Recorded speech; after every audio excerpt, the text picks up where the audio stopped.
अहम खबर आप तक पहुंचाएंगे। मुल्की सियासत में एक और मुस्लिम लीग का इजाफा। नौजवान समाजी रहनुमा मलिक इब्रार की क़यादत में पाकिस्तान मुस्लिम लीग इत्तेहाद के क़याम का ऐलान कर दिया गया। लाहौर प्रेस क्लब में अपने साथियों के हमरा प्रेस कॉन्फ्रेंस से खिताब करते हुए मलिक इब्रार अहमद ने कहा कि अब तक जितने भी मुस्लिम लीग की क़यादत के दावेदार हैं वो सब किसी छावनी की नर्सरी में पैदा हुए।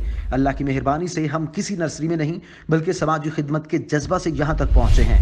हम एक जामे प्रोग्राम लॉन्च कर चुके हैं जिससे हज़ारों बेरोजगारों को बरसरे रोजगार कर चुके हैं। हम माशी इनकलाब की बुनियाद बहुत खामोशी से रख चुके हैं। मुस्लिम लीग से निस्बत और मोहब्बत है, इसलिए नाम भी वही रखा है। पार्टी इलेक्शन कमीशन में रजिस्टर्ड हो चुकी है और मगरमच्छ का इंतखाबी निशान भी मिल चुका है। उन्होंने कहा कि हम तस्लीम के यकसा मौके फराहम करने का वादा करते हैं। कायदे आज़म मोहम्मद अली जिन्ना ने कहा था कि मुल्क में मजहब हर एक का ज़ाती मामला होगा। हम बहैसियत मुसलमान उनके फरमुदात पर अमल करेंगे। अक़लियतों को उनका जायज़ मकाम और उनका हक देंगे। हम ख़वातीन को उनके जायज़ हक से महरूम करने वालों की गिरफ्त करेंगे।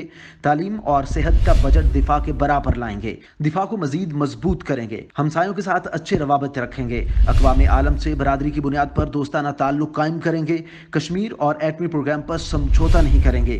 किसी खुफिया और नामालूम ज़राए से न फंड्स वसूल करेंगे और ना ही किसी को करने देंगे। अदालती निज़ाम में इनकलाबी इस्लाहात करेंगे। जबरी शादियों और जबरी मजहब की तब्दीली को जुर्म करार देंगे।